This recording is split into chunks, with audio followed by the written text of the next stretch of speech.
Good evening, everyone, and welcome to the conversation series of City Labs India.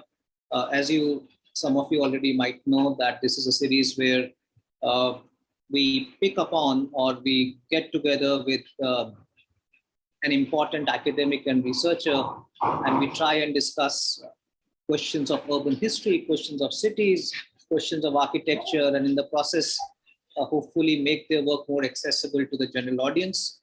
I'm very pleased and honored to welcome Professor Matthew Gandy today as part of our conversation series. Before I introduce Professor Matthew, just a few words about City Labs. So City Labs is an initiative by a bunch of us, and in this initiatives, we try to bring together scholars and practitioners who are interested in the questions of cities. We try to make research on cities more accessible, and essentially we're trying to get people interested in urban studies, in urban history. That's what we do at City Labs. And before I begin my conversation with Professor Matthew, here's a little introduction. As I said, I've been following Professor Matthew's work for some time now. Professor Matthew was born in Islington, North London, and he is presently a professor at the University of Cambridge in geography. He's a cultural, urban, and environmental geographer with particular interest in landscape, infrastructure, and more recently, biodiversity. The historical scope of his work extends from middle decades of 19th century to the recent past. His book, Concrete and Clay, this is one book that I read a few years back, and that's how I was introduced to your work, Matthew. This book was a winner of the 2003 Spiral Kossoff Award for the book within the previous 2 years that has made the greatest contribution to our understanding of urbanism and its relationship with architecture. Professor Matthew has widely published, widely lectured. He is also associated with TU Berlin and also associated with many universities the world over, including the University of Columbia. Not only is his interest in the Western world, but he has also been researching, as I gathered, collaborating in research here in India as well. So welcome, Professor Matthew, to the conversation series. If I may start with the conversation. My first question, Professor Matthew, is really related to, it's more of a personal kind of a question, and this is something we always begin. Young scholars are very curious to know when they meet an author, meet somebody who has written extensively. That's one question they always ask: how did you start, and how did you get interested? A lot of our audience is also from architecture and urban design, and there's a lot of writing that is there in that world also. But we'd be very curious to see, or know more about your journey as an academic, especially coming from geography background, and what you interested in the question of nature, ecology, and cities, because that's why we are here today. Sure. Well, firstly, thanks very much for having me. It's great to be here. I think in terms of my interests, I would say that I first became interested in aspects of urban nature as a child, actually. So I've had this very long-standing interest, having grown up in the middle of London. And in a certain way, my work has moved back to this initial fascination with nature, more recently, perhaps away from some of these questions to do with infrastructure or more distant relationships with urban landscapes. I found myself getting closer to ground level ecologies, if you like. I think also in terms of the way I approach research, I find it extremely important to build substantive connections with places and spaces. That I love theoretical aspects to academic work, but I also get inspiration from simply visiting places or just noticing things in the street, some small details which might ultimately be woven into a larger narrative as part of an essay or something like that. So there's this sense of a materialism and an interest in grassroots ecology, which feeds through different aspects of my work. Thank you, and I think it's very interesting you brought out this whole question of your experiences of the space itself as something that drives your interest and research, and that's also something you find in many architects who write. They seem to be visiting these places, experiencing, moving by these places, and it's wonderful that you have kind of correlated your work with your childhood memories and your childhood experiences. So thanks for that. My first question really is related to one of all the other works that I've read. I found the work on Paris to be very fascinating. Fascinating from 2-3 counts, because I mean, Paris has been written a lot about, especially from the point of view of the transformation, the Haussmannization of Paris, the City Beautiful kind of a project. Also, it has tends to be seen as almost like a binary of tradition moving to modern. And in some sense, in your paper, you kind of very eloquently, contest that binary also, as you remark how Haussmann was also not in favor of a complete centralization of water system and mixing of wastewater. But what I found very fascinating in your work on Paris is how you spoke about this whole question of cultural preferences, a change in habits, a change in sense of aesthetics, and how human waste was seen as something to be hidden, made invisible, and and taken away with the centralized system. And would you like to talk more about that? Because we don't quite often come across this kind of a correlation. Usually there's a larger meta-narratives about the state and technology that's operating.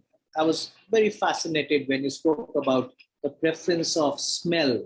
There's a very nice sentence about the medley of smell of human excreta and other, which were part of the Paris life, was now considered not so desirable. Would you like to expand on that, Matthew?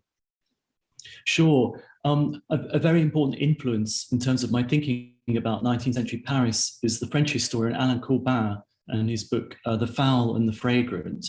And one of the arguments he makes is that under modernity, there's a move to a more individualized sense of identity, within which there's a growing aversion to these very compressed or mingled smellscapes, if you like, or olfactory landscapes under modernity, so that architectural form begins to reflect this changing sense of self under modernity.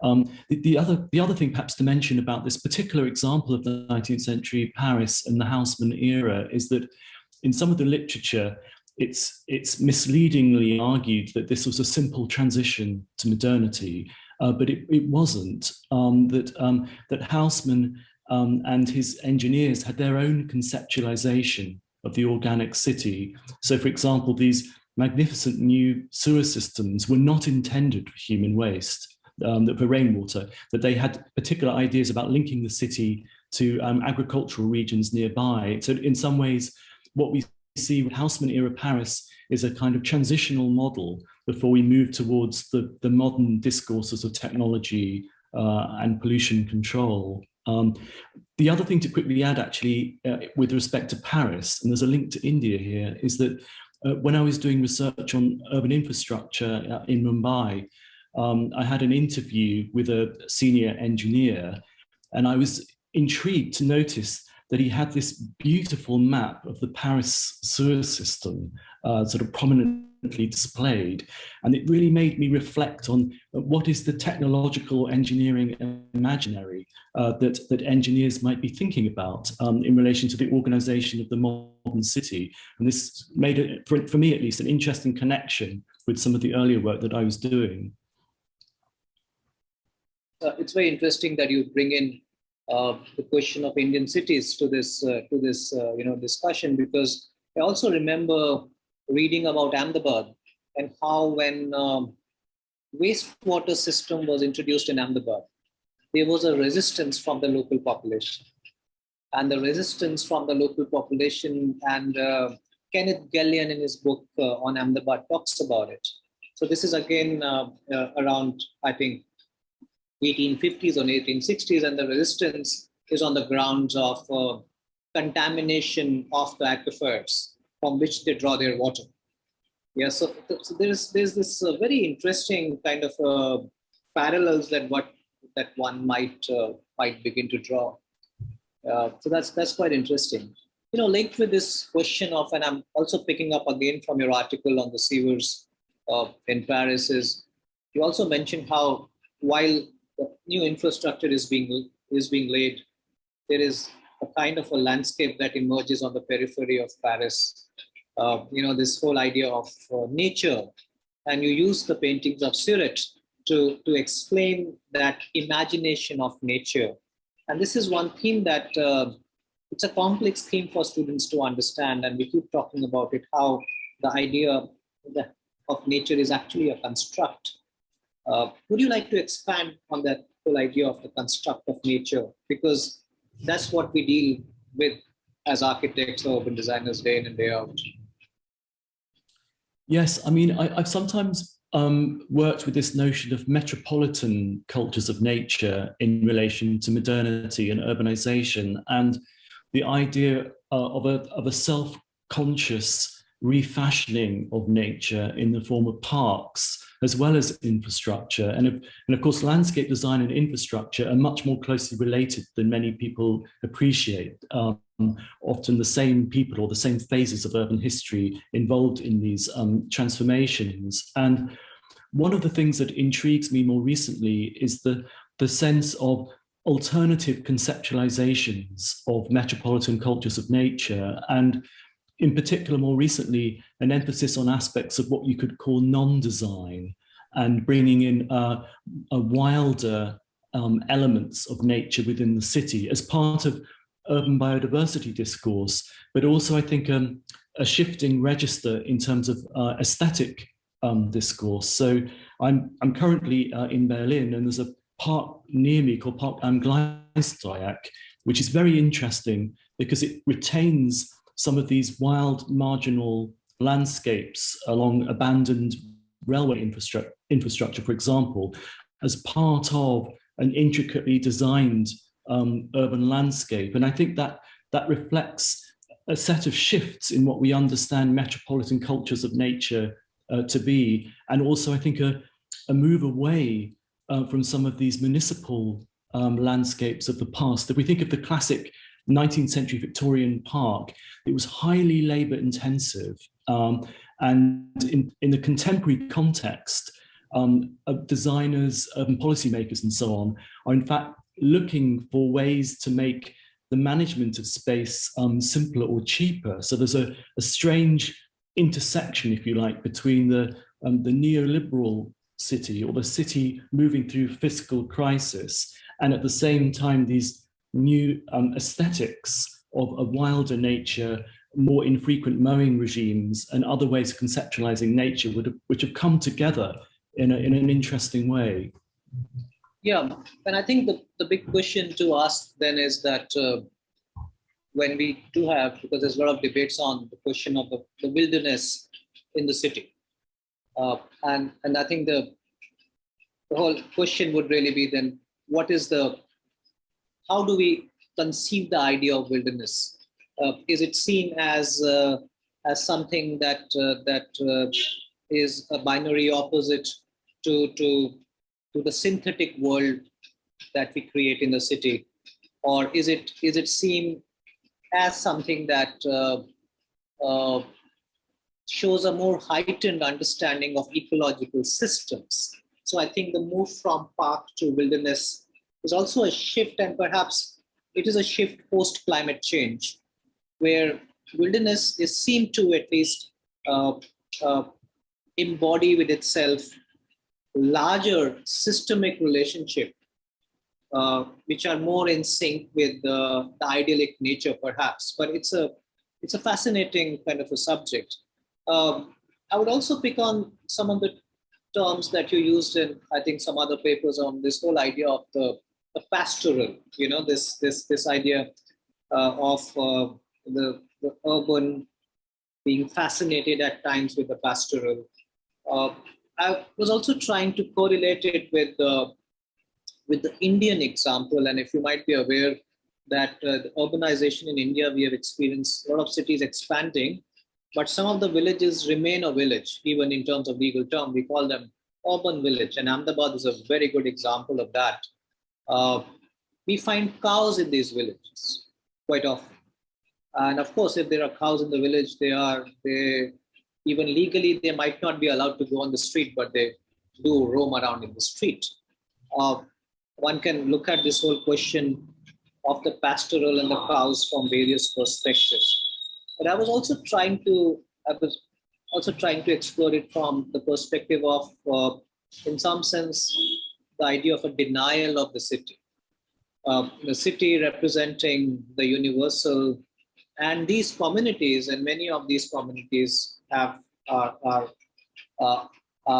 in some sense asserting that themselves through their pastoral landscape, through their small agricultural practices and their pastoral lifestyle. What are your views on that? Because I know this might be very peculiar to our country, but in some sense, the ecology is invoked here, perhaps for a larger social idea. Sure. I mean, you raised several very complex issues there. I mean, I think one of the things that's interested me is there's been this discourse about what's sometimes referred to as planetary urbanization, the idea that the whole world is effectively urbanized. And I'm cautious of this because clearly the rural is still very present, if not in material terms, then at least in symbolic terms. And I think that we need to think about how these traces of rurality or other cultures of nature can exist or persist within the urban fabric. And a related point, I think, is that some of these kind of spaces can become effectively islands within the city in a very interesting way.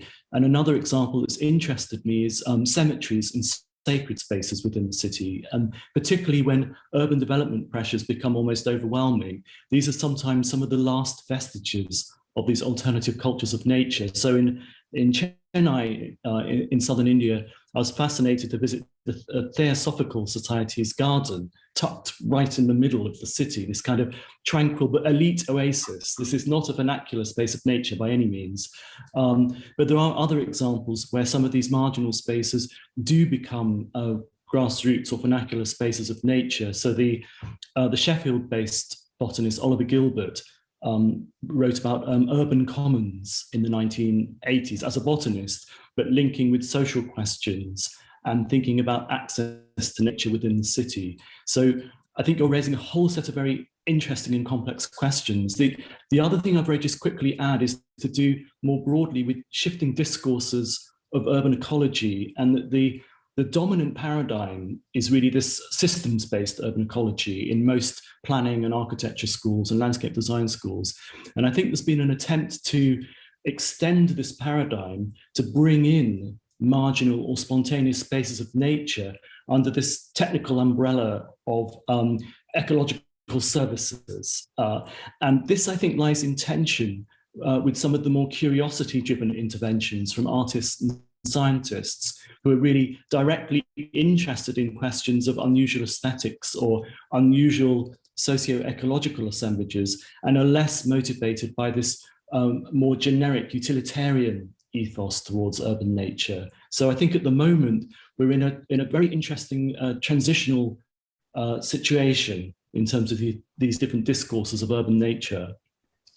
Yeah, true. And I think what you just said, there is a need to shift from this classical way in which architects and urban designers are taught in terms of environment or cities as a system, and we kind of designing those systems to also see questions of ecology as spaces of resistance, as being some places that reveal the other. And in some sense, this is also related to my next point now. One of your articles on Abney Park is actually one of my favorites. And I have used that as a reference to many of my students who have been looking at gardens and parks. And it's so interesting because I think you take Michel Foucault's ideas of heterotopias as, and exactly that's what you said, cemeteries, or these old parks and gardens. And we notice it all the time in India, 100-year-old parks that are now not being taken care of. They are off the mainstream, they are off the margin. Now, these are the places where as people who are not in the mainstream would go. So you have used the word queer ecology to explain this dilemma of Abney Park, where, well, you have these places that are not in the limelight, and this is where the other they feel comfortable. The LGBT community is able to interact without much of a problem. Or you would have in the Indian context, you would have the poor, the urban poor, or somebody, the homeless, who can find solace in these parks for some time. What happens is when these parks are proposed for redevelopment, there's a big shift that begins to happen. Would you like to expand on this idea? Because this is a very important concept for urban designers to understand and for architects to understand, because we always assume when we are designing, we are doing something for the larger societal betterment. But then it's a slippery territory here. Sure. I mean, this particular piece of work on Abney Park, which is actually very near to where I live in London, it really started off from my involvement in urban ecology survey work and getting interested in the management of the park. And then I became aware that there were really conflicting voices about the future of the site, because it's set in an area which is undergoing gentrification pressures and so on, so that more, if you like, more middle-class people are getting involved in saying what they want in relation to the site, not necessarily the people who for many years have found this site very important to them. So you have this emerging tension. And one of the particular tensions was between what you could describe as the heritage lobby, who want to open up the space to imaginary 19th century vistas, clear away all the wild vegetation and so on, at the same time implicitly trying to remove aspects of what they see as antisocial behavior. On the other hand, the ecological group, to which I'm closely associated, saying, no, we like the place as it is, and that's actually great for urban biodiversity, just let it alone. Why is it necessary to change everything?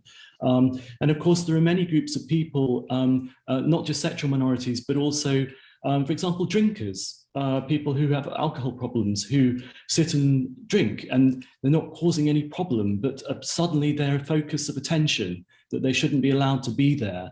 And also goths as well, and cultural minorities and different groups of people. So what I was interested in here is, how can we have a space which can simultaneously serve many different publics? And also the notion of the heterotopic alliance was a political question, really, when how can we get, if you like, very disparate groups with a common interest in keeping a place as it is to link in and to present an alternative conceptualization of the space. I've actually just published another paper on Abney Park recently called The Fly That Tried to Save the World.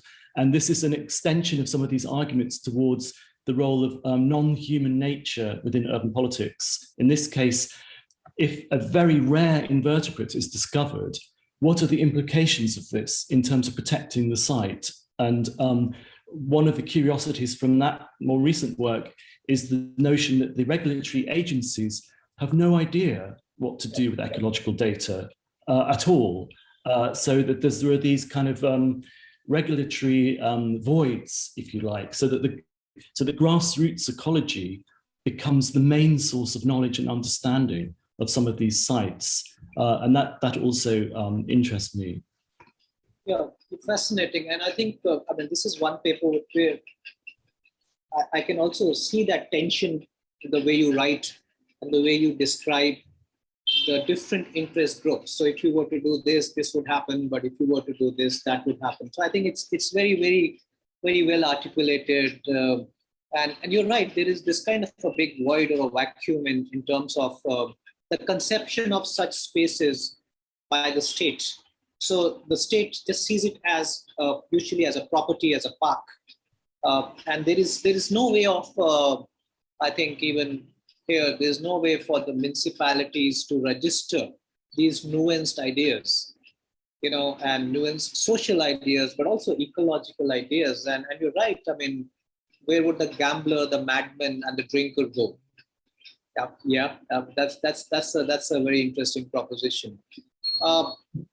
Let me also ask you a slightly. I know it's a kind of a very general and a very wide question, and I just frame it like this: that what is the role of nature in cities? I know it's kind of very wide. I just want to hear from you. How do you kind of summarize it? And I always give this example. Well, Bombay did not even exist. It was several islands that was reclaimed from the sea, and then you created a Bombay. It's a manufactured space through sheer human will. So how does one bring about the question of nature when the nature that we see is manufactured a few centuries back? So how do you explain that? I mean, I'm really looking forward to your explanation, especially to young scholars and students. Sure. I mean, I think perhaps the first step is to shift away from this notion of pristine nature that has been so powerful, particularly within the kind of colonial imaginary and the sort of early nature conservation movements and so on. So that if we make an explicit recognition that all nature is in different ways an example of cultures of nature, either produced or represented or understood through these different complicated human cultures intersecting, then I think that's a much better starting point. And as you point out, by definition, all urban spaces, metropolitan spaces have been, are constructed environments, sometimes very recent, sometimes over many thousands of years. And here again, we have a complex palimpsest, if you like, of different intersections with forms of nature. In terms of the broader question, though, I'm interested in challenging a narrow view of urban nature, that this so-called ecological services utilitarian view that nature is there to serve us, or even if we're talking about biodiversity, it's useful in some sense because it can help to purify water or perform some other function. So I want to keep hold of this notion of nature through a much more diverse lens, or an ecological pluriverse is an expression that I've used, where we think of different effective or imaginary intersections with nature, and we also reflect on if you like, the rights of non-human nature to the city as well. That there are many different plants and animals, birds and so on, which flourish in urban space. And we need to think about, if you like, making space for nature. In this sense, actually, I think there's been some really path-breaking, excellent work in India on, for example, street dogs, Kritika Srinivasan and others, and really thinking about those animals that just don't fit within established categories in terms of the management of urban space and nature, and really opening up to different possibilities of coexisting with nature. I think also the COVID-19 pandemic has also led to very widespread reflection on green spaces within the city.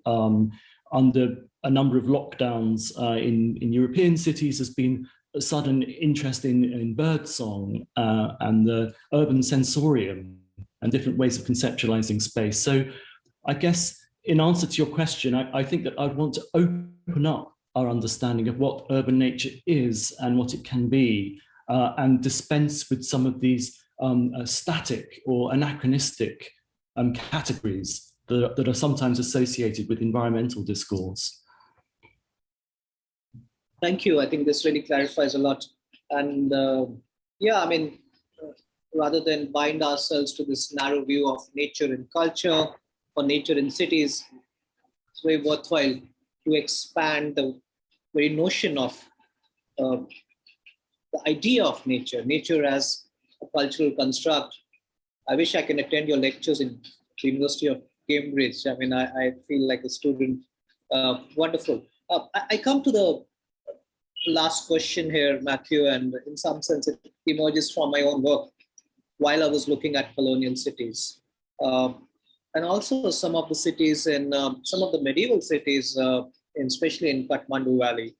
Uh, in Kathmandu Valley, there's a huge tradition of public open spaces, public squares, comes from certain uh, historic traditions of performance culture and space making. These were all capital cities. And also we have seen idea of parks, or more than the idea of parks, ideas of open grounds that frame the British colonial buildings, which is a very common idea.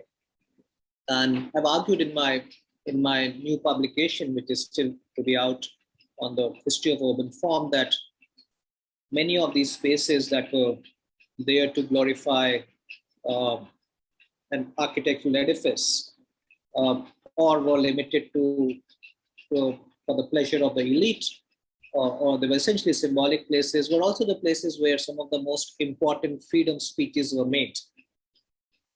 They were the places that were frequented by the freedom fighters, uh, occupied, appropriated, and come to think of it, many of the parks for whatever might have been the origins of it, while we were industrializing, I mean, around the turn of the century, also brought about a lot of democratic practices. And I'm very much curious to understand, even if we look at Nepal, I mean, the amount of on-street democratic practices that we see and how open spaces has really supported that.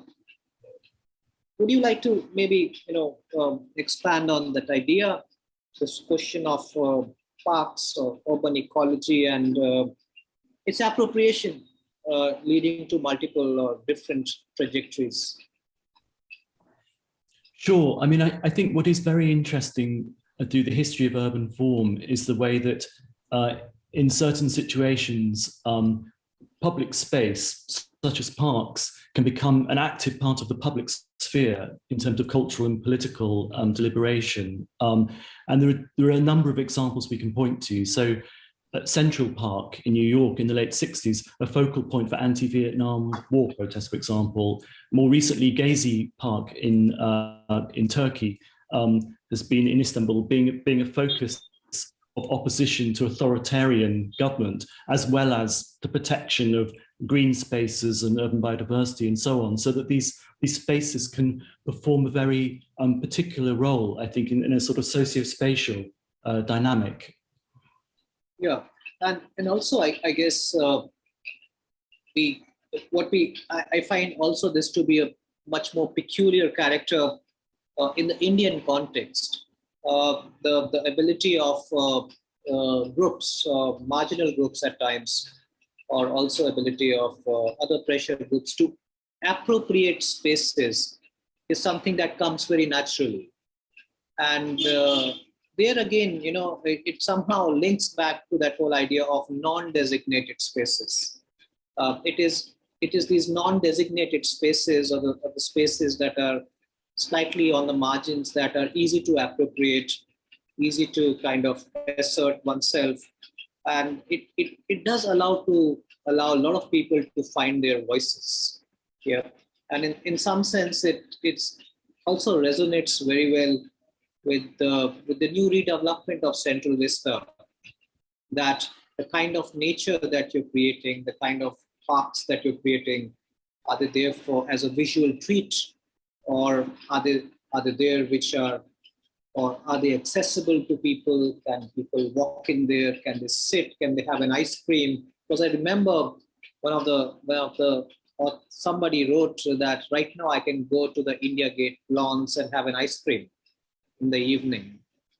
And would you deny me that? You know, so so in some sense, I was very much fascinated by this kind of a social use of nature. Uh, uh, yeah, I mean, I think it's been wonderful conversing with you, Matthew, and hope to see you more in this country. Hope we can find ways to bring you here and collaborate, because there's so many intersections. I was just thinking of monkeys actually uh, in the Indian cities, and there are monkeys that actually go right in front of my balcony here, and I can see them every few days, and it's such a just as an idea. And you were talking about non-human nature's right to the city, and it just struck me, the dogs and the monkeys are some could be very good entry points to expand on this idea of nature itself in the cities.